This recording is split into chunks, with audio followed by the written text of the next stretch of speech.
Yes, wahisemo neza cyane kubana natwe umunsi ku wundi mu makuru n'inkuru zihariye tudahwema kukugezaho ko bwije no kubukeye ntituzagutenguha rwose mu kukugezaho ibyizewe ndetse n'izindi nkuru zihariye. Wowe ukigera ngaho ubwa mbere icyo usabwa nta kindi ni ukureba handitse subscribe kugira ngo tujye turushaho kubana. Uyu munsi rero ndagira ngo tugaruke kuri iyi ngingo ikomeje kuvugisha benshi, ikomeje guteza impaka ndetse n'ibibazo byinshi bitandukanye. Bamwe bibazo ati ese koko nibyo ni ukuri kuko Mutesi Jolly wabaye Miss w'u Rwanda yaba yatumijwe n'urwego rw'umuvunyi kugira ngo asobanure inkomoko y'umutungo we, kugira ngo asobanure aho amafaranga atunze aho yayakuye. Mutesi Jolly ni umwe mu bantu n'ubundi bakunze kugenda bagarukaho cyane ku mbuga nkoranyambaga bitewe n'amafaranga muri iyi minsi atunze, ndetse ibi byose mu by'ukuri atunze abisangiza abamukurikirana ku mbuga nkoranyambaga. Ibyo bamwe n'ubundi bita ikosa rikomeye cyane yaba yarakoze, ukuba yarerekanye imitungo atunze ku mbuga nkoranyambaga irimo iriya modoka igura miliyoni zigera muri 100 z'amanyarwanda, ugashyiraho iriya nzu ifite agaciro ka miliyari y'amanyarwanda irenga. Mu by'ukuri bya Mutesi Jolly byakomeje kugenda biteza impaka, ndetse nawe ku giti cye nabasha gusobanura inkomoko y'umutungo we. Magengo rero amakuru ataremezwa neza n'urwego na rumwe aravuga ko Mutesi Jolly yaba yatumijwe n'urwego rw'umuvunyi kugira ngo asobanure inkomoko y'umutungo we. Muri make ibi bisobanuye ko Mutesi Jolly ari mu byago byo kuba yakisanga imbere y'ubutabera mu rubanza n'ubundi aregwamo ukutabasha gusobanura inkomoko y'umutungo we. Mbibutsa ko icyaha cyo kutabasha gusobanura inkomoko y'umutungo wawe ni icyaha gikomeye cyane gihanwa n'amategeko, kuko n'ubundi ibi byose bikorerwa isuzumwa bareba niba amafaranga utunze ataravuye n'ubundi mu bibazo bikomeye cyane, wenda nk'uburiganya, ubujura n'ibindi bitandukanye. Ibi byose rero bikaba bibayeho mu gihe Mutesi Jolly yaraherutse kuvugwa cyane mu makimbirane n'uwitwa Bob Cool. Uyu Bob Cool ni umuhanzi ukomeye cyane muri Uganda, aho n'ubundi yashinjaga Mutesi Jolly ukumutuburira amafaranga menshi cyane. Aya makuru rero rwose reka tuyagaruke mu buryo burambuye, kuko hari byinshi uri buze gusobanukirwa kuri ibi byose Mutesi Jolly ari gushinjwa. Rero hari ubwoba bw'uko rwose ashobora kwisanga mu nkiko abazwa ikigendanye naho amafaranga atunze yakura. Ni kenshi yagiye abazwa imirimo akora cyangwa se ubucuruzi yabakora, ariko ibyo ngibyo nabitangaza. Bamwe bakibaza bati umuntu ashimishwa no kwerekana ibyo yagezeho ku mbuga nkoranyambaga, akerekana inzu yujuje, akerekana imodoka yaguze, akerekana ibihugu bitandukanye yatembereyemo, amahoteli ahenze ari guturamo, ariko ugusobanura akazi akora ibyo bikamunanira. Kuvuga ati wenda ndi umucuruzi mfite business niyi bikamunanira. We ku giti cye avuga ko rwose inspiringa urubyiruko, abakiri bato, ariko benshi mu by'ukuri babifata nk'ibitari byo, kuko n'ubundi umuntu utabasha gusobanura inkomoko y'umutungo we, ukuba yasobanura uti amafaranga nyakura ahangaha, ngo nibyo rwose byaga utumye n'ubundi urubyiruko narwo rushishikarira mu gukora kurusha n'ubundi gushishikarira mu gutunga ibihenze no kuba mu buzima nk'ubwe. Rero kugira ngo iyi nkuru rwose uze kuyisobanukirwa neza, turayihereye imuzi n'umuzingo, ubashe n'ubundi kumenya imvu n'imvano y'ibi byose, ndetse ubashe no kumenya ibigendanye n'icyaha cyo gutunga umutungo utabasha gusobanura inkomoko yawo. Mbibutsa yuko ibi byose mu by'ukuri iyo biguhamye cyangwa se utabashije gusobanura inkomoko y'umutungo wawe, niyo wari ufite itezwa cyamunara. Icyaha n'ubundi cyo kutabasha gusobanura inkomoko y'umutungo ni kimwe mu byaha bikomeye cyane bya ruswa n'iyazandonke, icyo bita ngo ni money laundering. Ibi ngibi rero bigahanwa n'amategeko y'u Rwanda. Iri tegeko ntirireba abakozi ba leta gusa, ahubwo rireba buri muturage wese, buri muturarwanda wese. Navuga ko ari umunyarwanda gusa, ahubwo ni buri muturarwanda wese, haba abari mu Rwanda baturutse hanze, abo ngabo nabo barebwa n'iri tegeko. Iyo rero hari ibimenyetso bishinja ko umutungo ufite utajyanye n'uburyo bwemewe, winjizamo n'ubundi amafaranga, yaba ay'amanyamahanga cyangwa se ay'amanyarwanda, mu by'ukuri hari ibikomeye cyane bikubaho. None ese umuntu utari umukozi wa leta nawe abazwa inkomoko y'umutungo we? Benshi n'ubundi bagiye bavuga ko abantu babazwa inkomoko y'imitungo yabo, cyane cyane ari abakozi ba leta, abantu bafite kontra, n'ubundi abantu binjiza amafaranga azwi adahinduka. Ariko igihari nuko waba uri kwibeshya cyane. N'umuntu utari umukozi wa leta cyangwa se udafite kontra, nawe rwose abazwa inkomoko y'umutungo we. Nubwo abakozi ba leta bafite umwihariko wo kugomba kumenyekanisha umutungo wabo buri mwaka mu rwego rw'umuvunyi, itegeko ryerekeye kurwanya ruswa rirwanya kwigwizaho umutungo utari gusobanurwa neza ku muntu wese utuye mu Rwanda. None n'iryari utari umukozi wa leta abazwa umutungo cyangwa inkomoko y'umutungo we. Mu by'ukuri inzego z'ubugenzacyaha zirimo ribe, iz'imisoro n'urwego rw'umuvunyi ntizipfa guhagarika umuntu mu muhanda ngo n'ubundi bamusabe inyandiko z'umutungo we mu buryo butunguranye, ahubwo hatangira iperereza. Iyo umutungo uhwanye n'ubushobozi buke, iyo bigaragaye ko n'ubundi amafaranga cyangwa se ibyo utunze birimo inzu, imodoka, imigabane birenze kure cyane ibyo winjiza mu buryo buzwi n'amategeko, wenda urugero imishahara, inyungu z'ubushabitsi zizwi n'ikigo cy'imisoro n'amahoro n'ibindi bitandukanye. Iyo rero iperereza rya leta rigaragaje ko hari umukozi wa leta cyangwa se undi muntu ukekwaho ruswa wahishe umutungo we akawandika ku nshuti, ku mwana cyangwa se ku mukozi we, uwo muntu wanditsweho uwo mutungo ahita atumizwa ngo n'ubundi asobanure inkomoko yawo. Birumvikana nta hantu na hamwe n'ubundi ushobora gucikira mu bigendanye no gusobanura inkomoko y'umutungo wawe. Nubwo wawandika n'ubundi ku wundi muntu, uwo muntu aba agomba n'ubundi kubazwa inkomoko y'uwo mutungo umwanditseho. Rero inzego z'imari nka financial intelligence zishobora n'ubundi kubona ihererekanya ry'amafaranga menshi cyane kuri konti y'umuntu runaka, n'ubundi adasobanutse neza. Rero icyo gihe arabibazwa, n'ubundi bashobora kubona hari amafaranga anyura kuri konti yawe kandi kenshi cyane adasobanutse neza, ibyo byose urabibazwa. Icyaha rero cyo kutabasha gusobanura inkomoko y'umutungo giteganywa n'ingingo ya 9 y'itegeko nimero 54/2018 ryo kuwa 13 Kanama 2018 ryerekeye kurwanya ruswa. Iri tegeko rivuga ko umuntu wese udashobora n'ubundi gusobanura inkomoko y'umutungo afite ugereranyije n'ibyo yinjiza byemewe n'amategeko, abakoze icyaha gihanwa n'amategeko. None ni iki cyerekana inkomoko yemewe? Inkomoko y'umutungo ufite ni iki cyerekana ko wemewe uwo mutungo?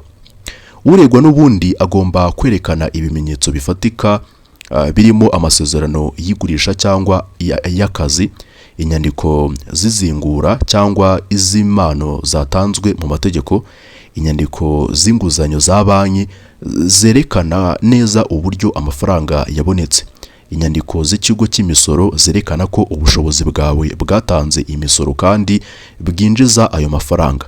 Iyo rero ibyo bimenyetso utabifite, amategeko ahita afata ko umutungo n'ubundi wukura mu bikorwa bitemewe nk'ubujura, ruswa, kunyereza imisoro cyangwa se iyezandonke n'amanyanga n'ubundi birimo guskaminga abantu. None iyo utabashije gusobanura bigenda gute? Ushobora gukatirwa n'inkiko ugahanwa n'ubundi n'amategeko? Igisubizo ni yego. Ushobora n'ubundi gukatirwa n'inkiko kandi ibihano si bito cyane. Iyo dosiye yawe n'ubundi ivuye mu bugenzacyaha n'ubushinjacyaha ishyikirizwa inkiko zikabyemeza. Iyo rero uhamijwe n'urukiko iki cyaha uhabwa ibi bihano bikurikira: igifungo kitari munsi y'imyaka 7 ariko kitarenze imyaka 10, amande y'amafaranga y'u Rwanda yikubye inshuro kuva kuri 3 kugeza kuri 5 z'agaciro k'umutungo utashoboye gusobanurirwa inkomoko, niba utarashoboye n'ubundi gusobanura inkomoko y'inzu n'imodoka bifite agaciro ka miliyoni 100, urukiko icyo gihe n'ubundi ruzaguca amande ari hagati ya miliyoni 300 kugeza kuri miliyoni 500. Uwo mutungo wose rero utashoboye gusobanurwa nanone uhita unyagwa na leta, yaba ari ikibanza, inzu cyangwa se imodoka, byose biragurishwa bikaba ibya leta cyangwa se leta ikaba n'ubundi bifite, muri make byose bijya mu bugenzuzi bwa leta. So rero hari ingero z'abantu bagiye bahura n'iki kibazo, imitungo yabo igafatirwa. Kugira ngo ubyumve neza, dore ingero n'ubundi z'abantu bagiye bafatwa cyangwa se bagakurikiranwa kuri iki cyaha mu Rwanda. Urugero rwa mbere naguha ni biherutse kubaho, ni urugero n'ubundi rw'umunyamahanga ukomoka muri Senegal utuye ariko i Kigali ufite n'umuryango. Ibi byose byabaye muri Nyakanga 2026. Mu minsi mike cyane ishize nibwo n'ubundi havuzwe iyi nkuru y'umugabo ukomoka mu gihugu cya Senegal wari utuye i Kigali wafashwe n'inzego z'ubugenzacyaha akurikiranyweho icyaha cy'iyezandonke no kutabasha gusobanura inkomoko yasaga miliyoni 100 yari afite kuri konti ye. So rero muri Nyakanga nanone 2025 urwego rw'igihugu rw'ubugenzacyaha RIB rwafunze umuyobozi ushinzwe ibikorwa mu kigo cya NAEB nyuma yaho iperereza n'ubundi ry'umuvunyi rigaragarije ko imenyekanisha ry'umutungo we ritavugisha ukuri, bikaba icyaha rero n'ubundi cyo kwigwizaho umutungo no kudasobanura inkomoko yawo. Raporo rero y'urwego rw'umuvunyi yerekanye ko abayobozi nanone n'abakozi ba leta bagera kuri 46 bakurikiranyweho kunanirwa gusobanurira umuvunyi inkomoko y'imitungo bafite, amadose yabo agahita n'ubundi yoherezwa muri RIB n'ubushinjacyaha. Ibi byose nanone byabaye muri 2025 na 2026 ubwo babayobozi 46 bananirwaga n'ubundi gusobanura inkomoko y'imitungo batunze. So rero mu bihugu bifite amategeko akaze nka leta y'u Rwanda, inzego z'ubugenzacyaha nizibuza mu by'ukuri abantu gukira cyangwa se gukora ubushabitsi bubinjiriza amafaranga menshi. Icyakora hari itandukaniro rinini rishingiye ku bimenyetso bigaragara hagati y'umushabitsi ukora n'ubundi mu buryo bwemewe n'umuntu wigwizaho umutungo utazwi inkomoko yawo.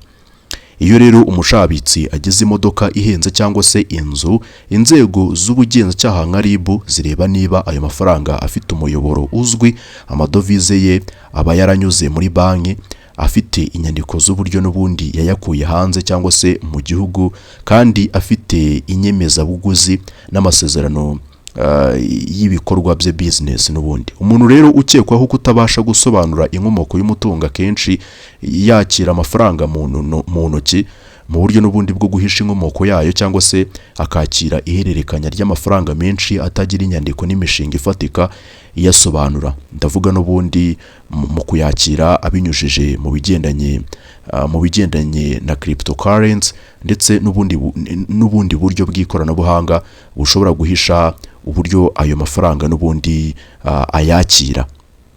Rero mu by'ukuri kuri leta y'u Rwanda, niba uvuga ko uri umushabitsi ukaba utunze umutungo wa miliyoni 500, ikintu cya mbere urwego rw'umuvunyi cyangwa se RIB zireba ni ikigo cy'imisoro n'amahoro.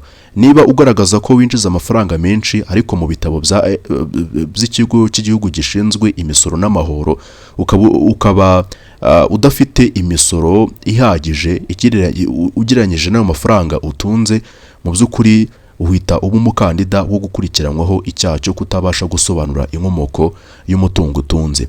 Rero hari urwego rwa Financial Intelligence Center ari rwo n'ubundi FIC.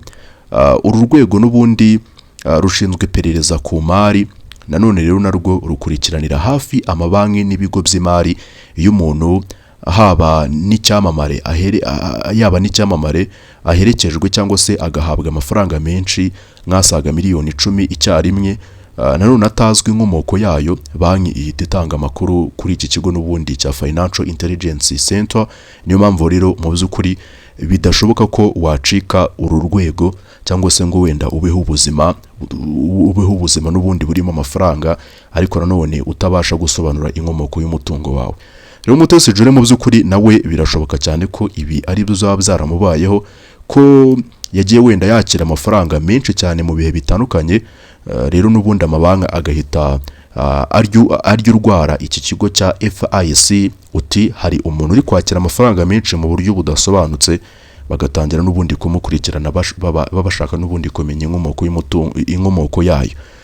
niyo n'ubundi wakoresha uburyo bwa cryptocurrency cyangwa se ubundi buryo bwo kwakira amafaranga menshi bwizewe ukoresheje ikoranabuhanga ku buryo n'ubundi leta itabasha kubugenzura.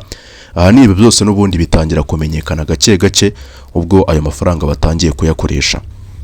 So rero ibi biri kuvugwa kuri Mutesi Jolly mu by'ukuri bimaze iminsi bikurura impaka zikomeye cyane ku mbuga nkoranyambaga mu Rwanda bitewe n'uburyo amakuru y'umutungo we n'ubundi utitirirwa ubushabitsi buzwi cyangwa se kwamamaza.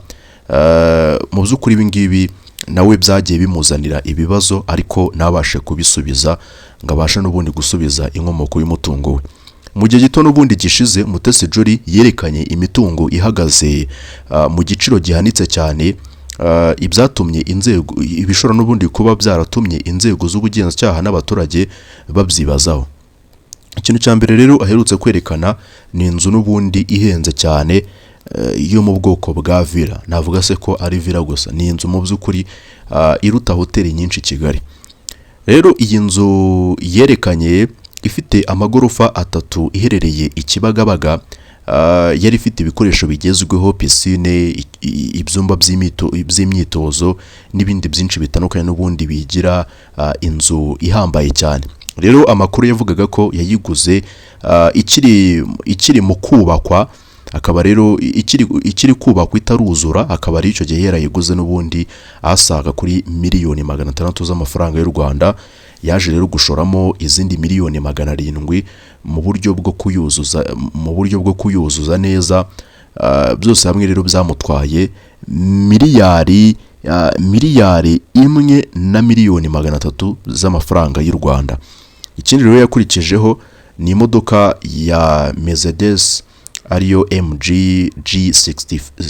G63, ni imodoka rero y'umwaka n'ubundi wa 2025.